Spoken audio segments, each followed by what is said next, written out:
a hippies versus the redneck town. The road less traveled. My name's Stranger. I'm Strange. Yeah.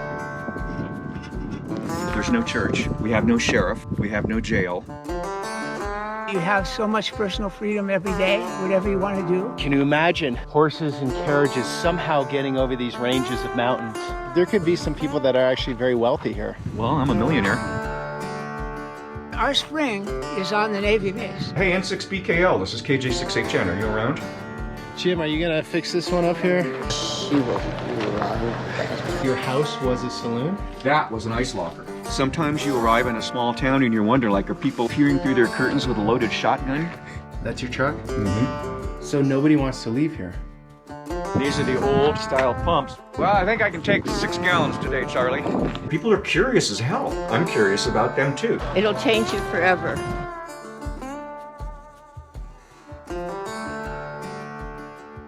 Beautiful, rugged, quiet, Death Valley, California.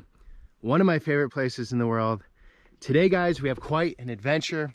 We're going over those mountains, taking a left on a dirt road, and entering a town and people that have decided to opt out of society, live far removed from everybody else. The goal is to talk to some locals, get their perspective on this very fast changing world, why they decided to live away from everyone else, and learn whatever else we can from them. It's quite often people that live much differently than us are the ones that can teach us something.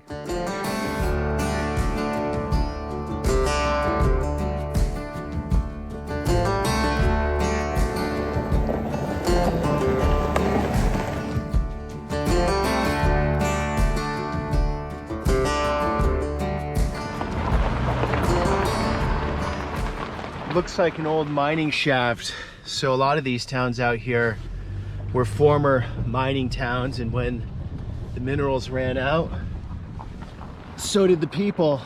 Really rugged out here, dry as a bone. It wasn't really that long ago that California was being explored.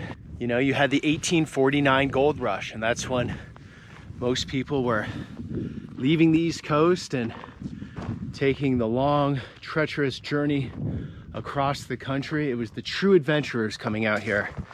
It was those looking to strike it rich. And can you imagine, like, horses and carriages somehow getting over these ranges of mountains? Obviously, water isn't easily available. There's actually a spring a couple valleys over here that I was at yesterday, but you know, your food, your water, the unknown, the great unknown. It had to be an exciting time, just a very real, no bullshit era of, no, we just need to survive the next day and everything else doesn't really matter. And now, look at me, I'm driving a rental car up over a mountain road. There's no cell phone reception out here. There's no GPS. We go down this wash here. Maybe the town is at the bottom. We'll see. We're now in the basin of a riverbed. Oh, this is cool. Death Valley receives very little rain, but when it does rain, these can fill up and they just sort of flood out through here.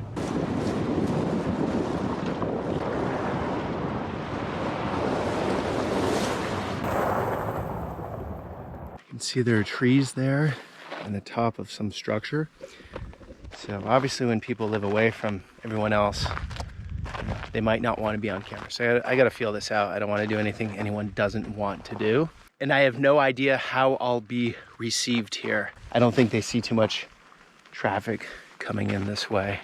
You can see a lot of metal out here, just scrap. There are a lot of military bases out here on the California-Nevada border. You see jets ripping the skies occasionally, and then there are testing sites. I was just about to say, this is starting to get interesting.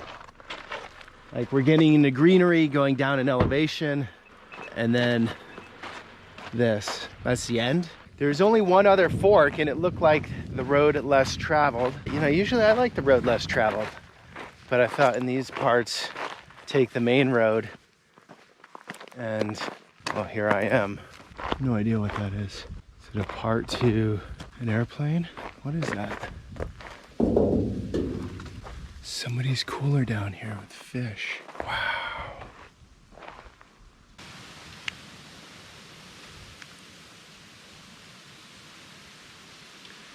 The desert is so beautiful when there's an oasis. All this greenery and growth comes out. Relaxes the eye. Makes everything soft. Calm. Very clear water. Natural spring here. And approaching someone's home. I don't know if someone actually lives there or not. Okay guys, false climax. It's just an old mining structure that's been shot up 1,000 times. I went down that way. I guess there's this way.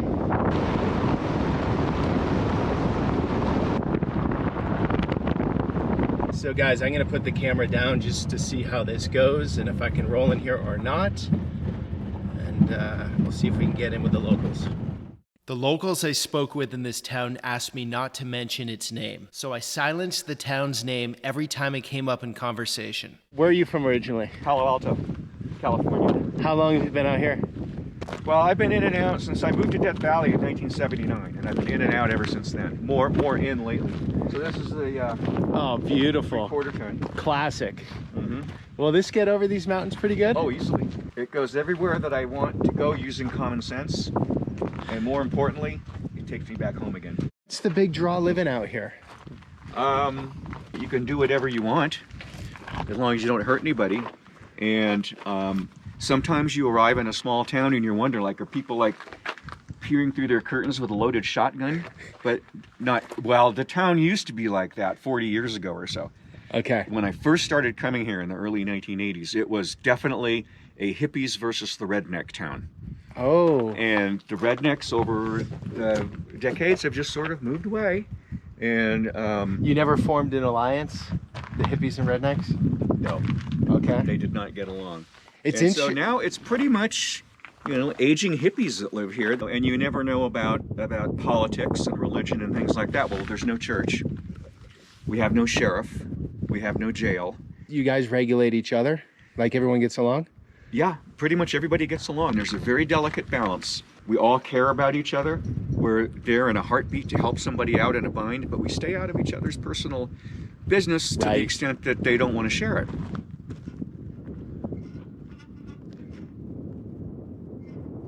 And then we've got Post office? post office. There's a library? Is that what that is? Yeah, take a look, take a few, leave a few. Okay. And there's another library in our, what we call our town hall, which you Oh, I gotta see that. I mean, as long as you're here, you might as well get a good tour. Yeah, I want to see the whole shebang. Look, he's being paid to take the flag down. Why are you taking it down? End of the day. End of the day. What time? Closes at 2. Oh, it's 2 o'clock. It's 10 o'clock to 2 o'clock, and then on Saturdays it's 10 o'clock till noon. It's not uncommon to have some total stranger knock on my door because I'm like the first sign of life when you come into town. People are curious as hell. Oh, yeah. And, you know, I'm curious about them too. So these two women were from somewhere in Los Angeles. Oh, wow, this looks like a nice house. I said, would you like to see the inside? Or like a little shocked, like maybe I'm the Boston Strangler or something, you know, here in this remote town. I might pull out a gun. And I said, no, please, if you don't want to come in, you won't hurt my feelings, but I thought you might want to see a classic old house. And so they came in, they look, oh, wow, look at that wood stove. Do you have a furnace? I said, you're looking at it. That's the only way I stay warm. And you know, we spent maybe 45 minutes together, and then we walked back out to their car. And one of them said, you know, we lived in the same house in Pasadena or wherever it was for 30 years, and we've never been on our neighbor's backyard. In the spring, we often have a, by invitation only, party called the Springamajig. But is everyone invited?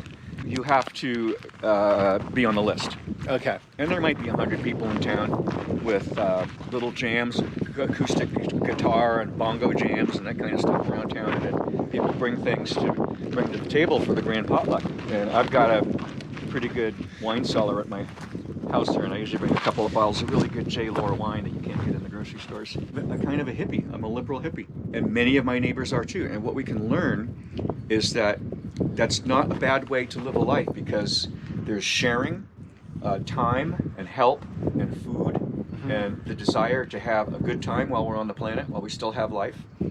And that's what we do here. So where is everybody right now? Nobody's on the streets during the day. Well, we are, but this is not uncommon. It's this quiet. It's just quiet. People are using the internet, they're watching television. So nobody's offline. Okay, so that doesn't exist. I was thinking maybe I'd run into a town where there's like no internet. That would be very unusual. That would be maybe Nevada somewhere. I don't know, because of the fact that anybody anywhere on the planet can get satellite internet now. Yeah. What do we got So here? this is the Max? radio here. This is me. California Historical Society. KJ6HN is my call sign. Let's say I want to call, see if my friend Dan's on. Hey, N6BKL, this is KJ6HN. Are you around? So basically this is 1960s Zoom without the video function. Fair to say? Mm-hmm. Yeah, you could make that comparison. Heavy, huh? Yeah, you put 28 volts in and you get 700 volts out. Okay. That's how they did it back then. So what happens is you check in and you get a spot in the rotation. So I happen to be the third one to check in. And then, we talk, and then we keep an eye on the clock, and then it officially kicks off at last night was 6:45. So okay, so let's get started. WI6R here at the top of the list. Take it, Dave, and then hand it over to Bob, AK6R. Bob, so you each hand get it a over certain amount of time. We're not timed, but the longer the list is, you're not crossing over each other's speech. you can't talk and listen at the same time. Okay. Kettle corn? I like regular popcorn. I like to cook it in oil. Yeah, the microwave stuff's junk. So Rose, this is a total stranger. I'm a stranger. My name's Stranger. I'm Yeah. strange. Yeah, Peter. We've just been hanging out for the last couple hours. Sweet. Yeah, Where he's you bringing me from? in. It's a long story. I've lived in 5 countries, 5 states. But right now I live in Florida. Did you, when you were a child, did your family move? No, I started moving after 17. Oh, Yeah. there goes that theory. I'm like a nomadic-minded, When's your free-spirited type. birthday? September 27th. Oh, well, there Libra. There Libra. goes What that. about you? I'm Aquarius. I was adopted, and I never found out till I was 45, the time I was born. So I had my chart done somehow. Oh, cool. A big serve. And I read it, and I was like, I don't think that's me. Then I read it a week later and went, yeah, that's me. This is great. Wow, this is so cool. So Rose lives in the dance hall. It's I'm no in the longer dance hall. dance hall. Are you- used to be married to Jim Twice. twice. You've been married to Jim. Jim is over Jimmy. here. Yeah. You're bringing Actually got it over You're bringing him popcorn that you don't like. I know. Okay, that's what happens Actually, I after was 2 times. headed up to the free table, which my whole outfit is dressed from the free table. The free table is a table that you can kind of see at the post office, where if you don't Yeah. want it, you leave it there, and if somebody else wants it, they take it. So you're from Big Sur? Yeah. How do you like it here compared to there? It depends on my mood. My kids live up in Nevada City, Grass Valley. That's so nice. That's where I really love. Yeah. But I came here for the pandemic, and it's a real blessing, that's for sure. Oh, you're just removed from society. Totally. But I get like a Maserati, a neutral. I go up there at different times. You get a Maserati? No, I'm like a Maserati, a neutral. When I'm out here too long, I'm like, get me out. Yeah. I'm And a lot of us do. A Maserati and neutral. I like that. I've Isn't that never a heard good that. one? That's a good one. And a lot of us do. I've got my house in Simi Valley I can go to, and go to the health food store, go to the fresh fish market. You can Oh, get fresh yeah. fish out here. Yeah. And I'll come back and I'll buy fresh fish for other people. Yeah. I'll shop for Tamara, I'll shop for Di, I'll shop Yeah. for me. A lot of people here are reclusive. Yeah. You may see them twice a year. Right, Surely- walking down the streets, there's no one out and about. Oh, yeah. Usually there's One thing is there just aren't that many people here. Yeah. It's like There's if everybody's here, 30 full time. yeah. 30 full-time residents. Yeah. We were actually neighbors up in Lake Tahoe, lived basically a Right. quarter mile away. Yeah. Didn't know. Small world. We were You ended up here, I ended up 7th in Street. Florida. There's never anything for sale. So nobody wants to leave here. Interesting. Because the old mining towns, everyone wanted to leave once the money ran out. But here, But that's everyone, history. They love it here. And obviously there's some inconveniences, like if you are out of food, you have to at least make a 70-mile round trip to Lone Pine. Oh, And wow. that's not much of a market. That's the closest grocery store? Closest grocery store. 70 round trip. Wow. And it's not much of a market. Every once in a while, I run out of the stuff that I can't even get at the Lone Pine Market. And like I did last week, I made a 200-mile round trip up to Bishop, where there's a Vaughn's supermarket. You can get anything there. Produce and fruit you must have a problem with out here. You master the fine art of preserving fruits and produce. And I'll show you You're canning. One of the ways you can can. I'm too lazy. But one of the things that I found are these. They're activated charcoal with some other magic stuff in there, and they absorb ethylene gases that fruits and produce produce to tell them to ripen. The water comes from a springs about 6.5 miles away, and it goes to the treatment plant. Well, the little tank that receives the untreated water sprung a leak, and we contacted the state, and this has been ongoing now for over 2.5 years, and they still don't have a plan. So where does the water come from? Well, we have water, but it's not treated. That's your truck? Mm-hmm. And you can see that the bed is full of water. Oh, yeah. And so what I would do is drive the truck to the plant, and then a forklift comes out, puts the pallet of water in there. The truck squats down about 1.5 inches. I drive back and I just back it up to the post office, and people take water, and when the water's all gone, I drive it back to my house. Not much crime out here, right? There's no crime in town. There's people doing drugs, and methamphetamine is popular in small towns. And in this town too? No, I don't think anybody. There's a lot of drinking going on here, but I don't think anybody's. No fentanyl yet. Hopefully not. As far as I hope, as far as I know, and I hope not. That's funny. Rose has been married twice. To the same guy. To the same guy, and then she brings him the popcorn she doesn't like. And he buys her a house. There are no stereotypes here. And if there are, they're quickly quashed. So, with that said, people can, as long as they're respectful and cool from any ideology, can feel included here if they're cool and nice. Sure. Yeah. Walk down to the circle. People go hiking out there. How you doing? Good. This is the resting princess. If you stand far enough back, you can see the head and the breast. The resting princess. Okay. She's sleeping. And what you can't see is her 2 knees, because we're too close to the hill that's behind this one. And what's I on the was top there? Is that a right cross? No, it's just Joshua trees. Oh, Joshua trees. Listen, he's a perfect guy to show you around. Okay. Yeah. You know, I should Too much talking actually has a name from the Greek. It's called logoria. Margarita. Logos meaning word and ria meaning excess. diarrhea Repetitive. of the mouth. I was going to say, get a lot of pictures of all the donkey shit. Okay. Because then you can. Oh, I had a joke at the end of that. Is it as good as your Lamborghini joke? Together, or there was some joke I was going to say with that. Yeah, I don't know what it No, your Maserati joke was good. Maserati and that was not mine. I've been saying that for years. The mission I've given myself is to try to understand and express aspects of human nature, aspects of what makes us human. I use human form a lot, but not exclusively. This sculpture is a sculpture called Eros Pompeii. The concept of it is the idea of sudden, irreversible change. Like Pompeii was just in an instant, or in a brief moment, their whole existence was wiped out.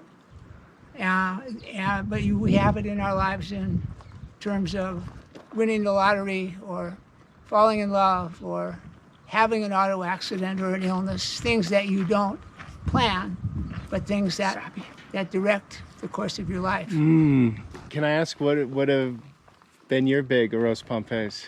Well, like, how did you end up here? That the seems best like thing one. that ever happened to me was being born to the most perfect parents who were just nurturing and loving. Taking a trip through Big Sur, I went into Deachin's, where Rose just mentioned you'd been there. Yep. For a cup of coffee, and was there 10 years. It's a little bit of a story, but it just changed the direction of my life. You met someone having a cup of coffee and that changed? He and I had coffee together. He was the only one in the restaurant at the time I walked in the middle of the day. And he fixed coffee for me, and we talked. I was on my way, had just left Berkeley, taking some time off from working at my dad's bookstore, and he offered me a job. So I said, no, I can't. I'm just on my way. He said, why don't you just stay 3 days, and you can help me out, and it won't hurt your trip at all. And I said, yeah, okay, you're right. I never left. It changed the direction of my life. And instead of staying in the bookstore, I wound up being partially a writer and mostly a sculptor.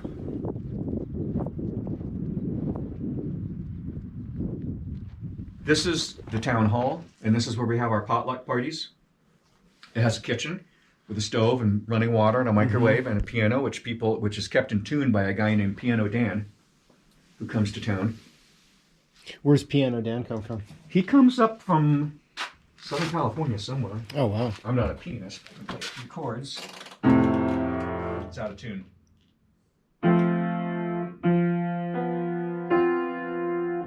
Do you think there's a lot of boredom here?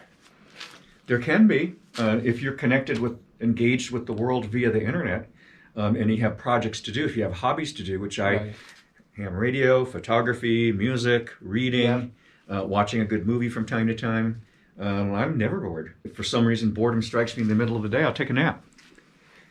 Us retired guys get to do that. It has been said in windy like this, you can hear the wind coming from 30 miles away. Yeah, everything just sort of stands still.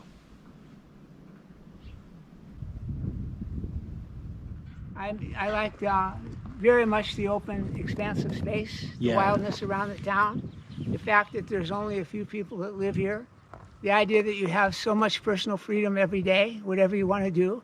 If you're self-motivated, it's fantastic. Maybe everybody wouldn't feel this way about it out here. Yeah. Maybe people would feel restricted out here or limited. You have to bring something with you here, because this place is probably not going to fill all your needs. But for someone with my direction in life, it's perfect. It has a natural expansion. It has a natural sense of freedom. There's not a lot of rules and regulations going on here. We work with all the regular rules and laws of California, and the United States, and so forth. But at the same time, everything's pretty relaxed here. What is that? The Whiskey Rebellion flag. Okay. In 1791, the government, just brand new, imposed an excise tax on farmers. American farmers in those days had a side product all the time of whiskey. They all made whiskey and sold it. They put an excise tax on it. Okay. And the farmers didn't like it at all. And they actually formed a resistance to this tax, and they were not going to pay it. George Washington, who was president, had to lead a militia of something like 7,000 people to suppress this whole area that around Pittsburgh or Philadelphia, wherever it was, and overthrow the suppression of not paying. Everybody had to pay a tax.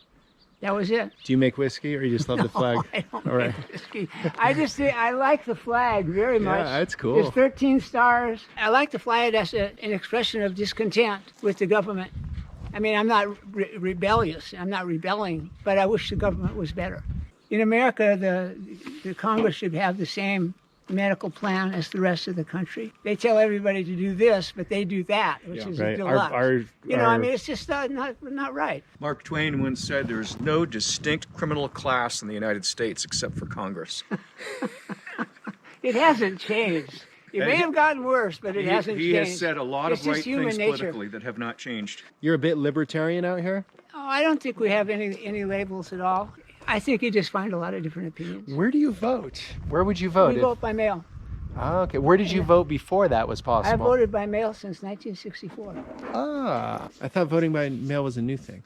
No. Rural places, it's an old thing, voting by mail. Yeah, because the precinct's too far away. You can vote by mail for any reason in California. Into the saloon. So when I moved in, I noticed, well, this room has a toilet drain in the cement slab, and then I noticed this room. This one has a toilet drain in the slab too, and this one is bigger. Why would anybody want to build two restrooms right next to each other? And I thought, ladies' room, men's room. What do you do after you've been in a saloon for a while? You had to go visit the... So your house was a saloon? I'm not sure, and the house is way older than anybody else's memory in town. That was an ice locker before electricity came to... Okay. The town of had no electricity until 1970. Oh, wow. The mine had electricity. And the mine in, I think, 1924, they put their own transmission line in all the way to Lone Pine. But they owned it. And they were not interested in getting into the electricity business for the residents of... When there were a lot more residents back then because the mine was operating. How many bars were here back in the day? I think when the silver mine was booming, it was on the order of 20 saloons. And I remember reading, I think in Mark Twain's book, Roughing It. I don't know if you've read that book. I have. It deals with this area. But somewhere in that book, I think he says, generally one can determine the character of a town by the ratio of saloons to churches. Jim, are you gonna fix this one up here? You gonna do something here? No, it's yard art. shading that part of the property. That's all it's doing. As someone who does sculpture, you have to admire this We do. streamlined, modern style, right? We admire old things. Look at the sculpture in that. You should go and show it to him. Oh, you can find it I on. think it's the gas service coming out for Max. It's the gas service? Who knows, huh? Have you ever seen the movie? It's on Netflix. No Men Beyond This Point. No. Should I see it? I think every man should see it. Okay. And your lady or your wife or whoever she is, She'll like it. she will love it. She will. It'll change you forever. All right, I'm writing it down. No men beyond this point. And this is Gordon Newell, Yeah. who made this sculpture. And his son, he built this as a monument for his father Okay. after his dad died. Gordon used to live in that house up there. Okay. This space is used in many ways. You can. We had a wedding They here. have had a wedding here. They've had performers here, mime troupe. They've had. Drumming. We have dances here. It's lovely, spontaneous things like this. Okay, I'll see you in a little while. Okay. Okay. You two are so cute. Huh? Yeah. You two are so We cute. only had one fight in 30 years. But you've been divorced twice. We've been married twice, divorced twice. And he has a pretty well-known sculpture in front of the White House, doesn't he? Oh, wow. So in this town, the edge here, that's government land. Yes, Right. the town site is 80 acres, And surrounded by government land? surrounded by BLM land. And also that land down there is part of the enormous China Lake Naval Weapons Center. And there's a fence all the way around it. Okay. So Bureau of Land Management owns all of this. All the landscape that you see All out there around. is in town. So no growth can happen. Not really. Well, the water No, limits I the mean, growth. The border at China Lake Naval Weapons Center runs east-west. So its border goes on a 45-degree diagonal and encompasses Coso Peak, which is the highest one there. Yep. And I don't know, the border ends somewhere just north of there. We hear cannon shots coming from there sometimes. You hear they're testing military It's hardware 100 out there. miles long. It's a top secret base. We have permission to go on it because our spring is on the Navy base. Our spring has been there since, well, forever, but the town has been using that spring since 1875. So our water rights, even for the Navy didn't show up here and take that land over until the 30s, 1930s. But our water rights are so powerful that water rights in the United States are so powerful that the Navy couldn't throw us off. So if we're going out there, we have to call the base commander. You're supposed to have an ID card, and of course you have to have the key, and then you call them when you get back. What a cool guy. Yeah. Very talented too. And knowledgeable. You know, I made the comment that I think there's a higher than average percentage of people with college degrees here, and that speaks to not everybody with a college degree is smart, not everybody without one is dumb, but I think it's a statement about the town. So this was the old post office. Yeah, the post office has been a few different places since the town's been in existence. And these are the old style pumps where you had to pull up to the pump and you had to tell the gas station how many gallons you wanted. Oh yeah. Or else it would overflow. So it was a post office, then a gas station. I don't know the order. Wow. Yeah, so what they do Very is cool. they turn the pump on and that glass cylinder would fill up. Oh yep. Yep. And you have to say, well, I think I can take 6 gallons today, Charlie. Charlie fills it up and then like wipes down your hood, fills up the tires, gives you a smile. Yeah, The old days, right? yeah, Look at that Joshua tree. I love these things. yeah. They start right around this elevation, huh? Yeah, they're pretty picky. The top of the road here. New house was just delivered. Looks like a container house. And then looking out to the valley. Quite a fascinating place. Got really lucky today meeting up with Max right off the go. It could have gone the other way of not meeting anybody because the streets look like this. One thing I did want to talk about too, though, during these last couple years, especially in cities, you know, a lot of people are in their own sort of ghost towns, as in their own apartments, locked up, everything delivered, sort of removed from the rest of society. And it got me thinking, like, yeah, this is a somewhat of a ghost town, or however you want to call it, removed from society town. But in a way, this might be a far stretch, in a way they're more connected than a lot of people living in big cities and separate apartments that have really, you know, because of the internet, can work from home completely, do not have to leave their apartment for the first time in their lives. And what is more secluded? There you go. I'll leave it at that. Thanks for coming along on this journey, this very beautiful part of the country, and another angle in to a special culture. Until the next one.